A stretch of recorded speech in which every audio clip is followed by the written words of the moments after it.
Welcome to COVIDcast. My name is Valur Grettisson. I'm an editor-in-chief at Radio Grapevine, and with me is Poppy Askham, our intern in UK.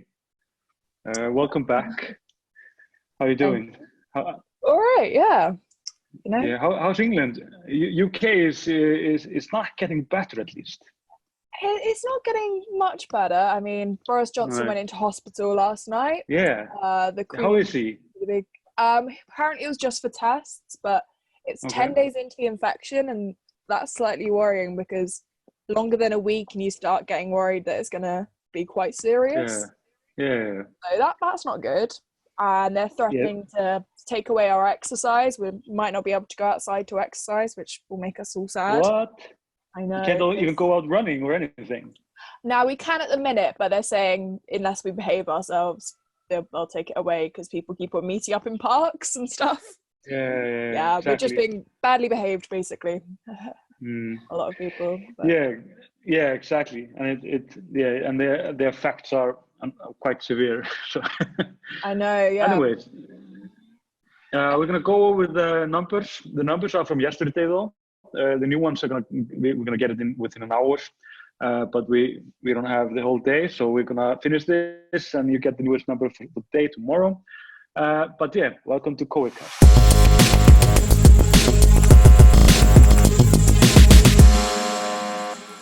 We have at 1 o'clock yesterday, there were 1,446 COVID cases confirmed yesterday. And of them, there were 8 in ventilators and 11 in intensive care, which is it's quite a lot. 3 of them, though, 3 persons have actually gotten out of the ventilators and are on getting their health back.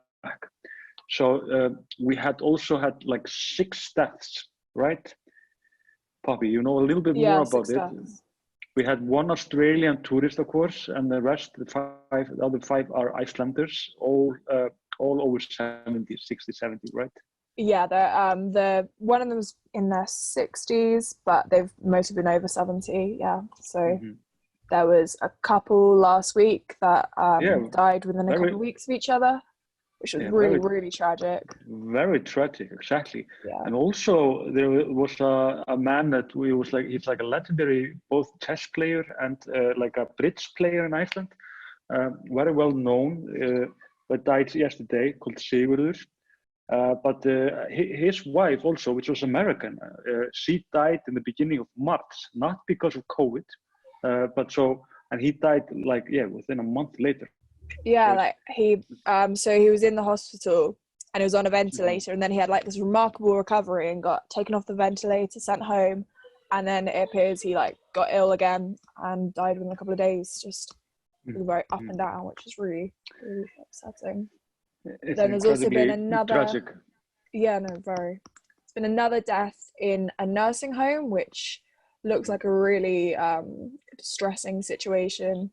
So in the Westfjords, I believe it's a man who's died in a nursing home, and 2 other patients, 2 other residents, as well as 5 staff have been infected, and there's lots of people in isolation.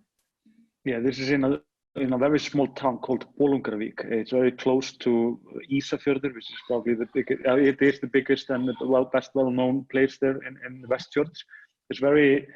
This is actually a very tragic thing. It's like a group home for elderly people. I think it's right. I think it's right. And they have a lot of infected there. They don't know how that happened, but it could go quite wrong. Yeah, no, it's alarming. Yeah. Yeah. Also, we have we have seen, though, 428 people getting better of those that have been infected. We have also been seeing a small gesture that the gathering ban is working. Last week was we had more days with fewer cases than before. So it was a little bit better, I guess. But at the same time, the health directory think that we will hit the peak in the end of this week. So this could be the worst week that we had in the COVID if everything goes according to they have a trajectory, and they're doing the maths, and they think this is the high peak. So they predict April 10th, wasn't that the big sort of date? So that's like plus minus 5 days, they think.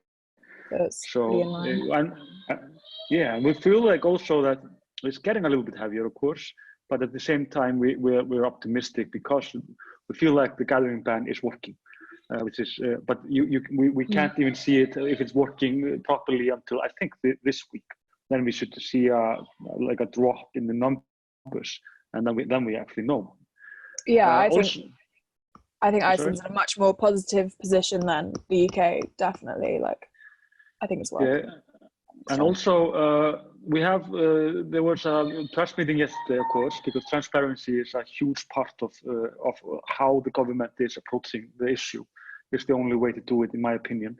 You can't be vague about anything. You can't give false information or even information that are like you could misunderstand. So they put everything on the table every day, and that therefore this is from the yesterday.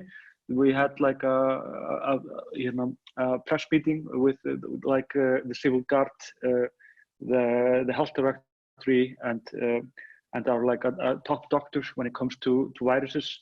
And then the director of our hospital, like biggest hospital in Iceland, called Landspítalinn. And he told that we have enough of PPE, which is what personal protective equipment, right? Yeah. Yeah. And he said that if we use this in a fairly sensible way, it should be enough. But Icelanders, the government in Iceland have actually told Icelanders not to buy the masks that a lot of people are using because it's becoming like such a hot commodity that they fear that if we all start wearing it, there will not be enough for the healthcare workers. So that's interesting. Also, we have had I mean, perhaps it's like you see Poppy on the internet, like in the UK and in the US, of course.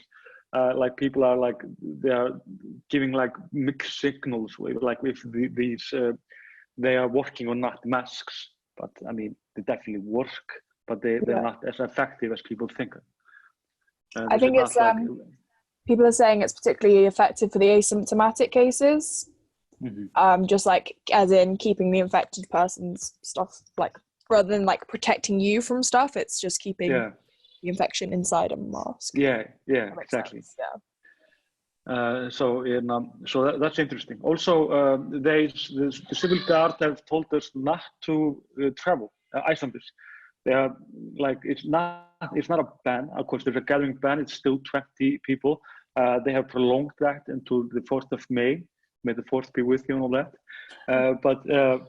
So we're like they want us to be at home. The reason is not because we could be infecting each other or stuff like this. The reason is because we tend to get into accidents and we tend to do like get into whatever, and therefore the hospitals, they don't have the staff basically to deal with that right now. So if you would have a serious car accident, like in like 2 or 3 or 4 or whatever, and then you have the COVID-19 situation at the hospitals, it will become like a very hectic situation. So that's actually interesting. To not basically asking us not to be, what do you call it, like just be like not be like with unresponsible behavior or like do anything that is dangerous. Don't go like cliff sky jumping or whatever, you know. Yeah. So there were quite a few car accidents this weekend, weren't there? There was that one at Selfoss. How do you say it? Selfoss. Selfoss, yeah. And we had in the south also, like there was a huge storm in Iceland, like a snowstorm, and there were like surprisingly many people like stuck in the cars like all around the country, and the rescue teams had to go after them. They were like basically like a little bit shocked, like why aren't you just at home? I mean, like it's a shitty weather and nobody really needs this.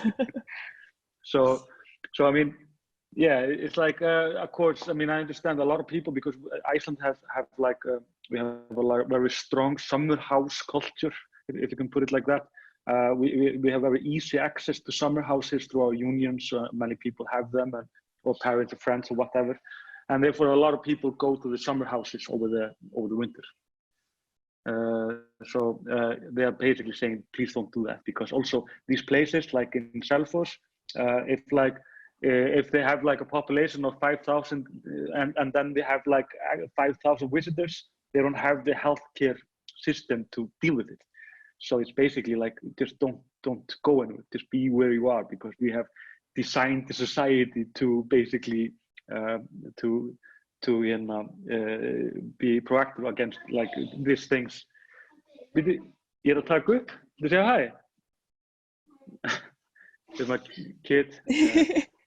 Well, anyways. Just about caught him. It's at home, so I mean, we have to expect this. Anyways, so we have, like I said, gathering ban. And they will be like 20 or less until the 4th of May. This is, I've seen this in news also, like more countries are doing this. In the UK, you have like out May, right? Till end of May, or? So yeah, no one's like had an official like when end date.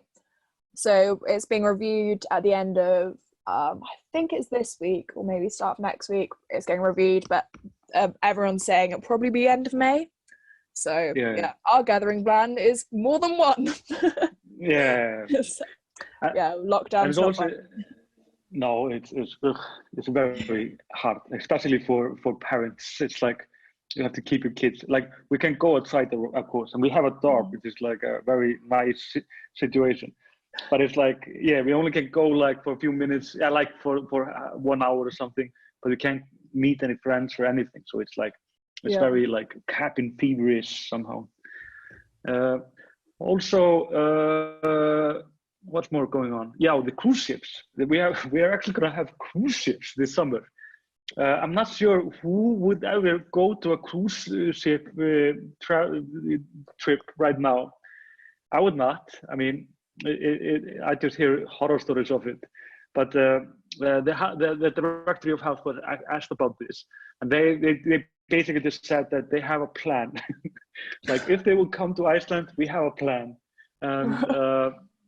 So like they will what do you call it? Like they will test the people in the ships, like, but they will not test everybody. But they will they will try to do it like so it will be safe for everyone. But then keep in mind that Icelanders we rely in many ways right now on the tourism. So like we kind of need the small percent of tourists that will probably come to Iceland this summer. So I think they will try to make it as safe as possible. But then again, cruise ship. I mean, the air is just ventilating. The virus is just flying around. Oh no, no. Going to you and back, and like you're gonna get literally the worst place to be. Yeah. So yeah, I don't know how that's gonna go. Some very brave people. Very brave, yeah, right? Yeah. So how's the situation in the UK? How are you feeling? I mean, it's all right. It's very surreal. I mean, the whole world is very surreal right now. But yeah, exactly. Yeah, it's been really sad because lots of healthcare workers have died this weekend. So what? Really? Like 4,000 deaths in it, but there's been 2 consultants and I think 3 nurses. There might be more by now who have all died in the hospitals that they were treating patients in just like days before. Which is really, really tragic and like just so messed up. Yeah. It's very yeah, exactly. So how is like what are people talking about in the UK? How are they? What are like their focus on the internet right now? Are they just doing the conspiracy theories or like the 5G one? Yeah, exactly. Oh, that's so ridiculous. How would you think that's true? But yeah, we have our yeah. Sorry. Yeah. No. You go. We also have our there's a lot of discussion about it, but I mean, like not a lot, but with some people. But I always have like this one question that you're like the best question to debunk it all. It's like why? Like why should anybody do anything like this? It makes no sense for anyone. Everybody's losing money. Even the oligarchs or the rich oil nations, they are losing tons of money. I mean. Yeah, that's what makes the world go around, huh? Yeah. Yeah. So like, yeah, in the UK there was the Queen's speech on Sunday, and you know, gotta love the Queen. And so it was very much like almost like wartime. Like she was talking about like how her first speech was like when kids were being evacuated in like World War II, and like she like referenced like this World War II song by Vera. So it's very odd. It like Boris Johnson's actually a bit like Churchill. The Queen's like going all sort of. It feels like sort of World War III, but you know. Yeah. Yeah, like, exactly. The way politicians are talking, it's like very wartime-esque. So why did the Queen decide to talk to the nation? Was like is there like unrest going on? Is it more than a week before? Or? I think like everyone expected her to speak at some point because obviously huge thing. Like, and there's been so many deaths like over the weekend that I think because it's very hard to like time because you could read too much into it, like this is like the worst part or things are starting to get better, like depending on it. So I'm not sure why exactly she chose this weekend, but I guess it's because like we need extra incentive to like stay in our homes because like British people, we see sun and we're like, oh my god, get to the park, get the beers, you know, have a barbecue. And it's been really, really sunny this weekend, like crazily sunny from April. So you have good weather. Wanting to go outside. Yeah, it's like blue skies, sun shining. It's beautiful. So there's been loads of fear that everyone's going to go outside. Yeah, that's what I actually fear because we have a shitty weather right now. We had like it's been like cold and windy and snowing, but the snow is gone actually just the day after. But so it's like you don't really need to go out, and if you're gonna go out, like you have to dress quite well, and it's like. The weather is kind of like helping us a lot in this quarantine, if anything, in the gathering ban. So I guess it's nature's not on your side. Yeah, exactly. No, I'm in a t-shirt. It's really hot here. It's crazy. Okay. I think it's good for the day, right? Yeah. No, I think that's everything big covered. Okay. Yeah. Thanks for joining me, Poppy. It was a pleasure. Although it's a grim thing to talk about the virus. Yeah, not the cheeriest. Just remember, like if you are in Iceland and you think you have the virus, just go to covid.is. You can find all the information there in like multiple languages. Also remember our High Five Club, which we have. We are like everybody else in the world, I guess, like in a dire situation. Because we rely in like advertisement and companies that are doing travel. So we have this High Five Club, which you can give us like up from €3 to €18, or just all you have, perhaps if you want to. Just go to grapevine.is and you can find it there. And you can also find what Poppy wrote. Actually, you see, she wrote about the newest development in the COVID-19 in Iceland and doing it exceptionally well. So check that out also. And and if you have any questions, you can also comment or just if you have like serious questions, you can always go to covid.is. But yeah, thanks and goodbye.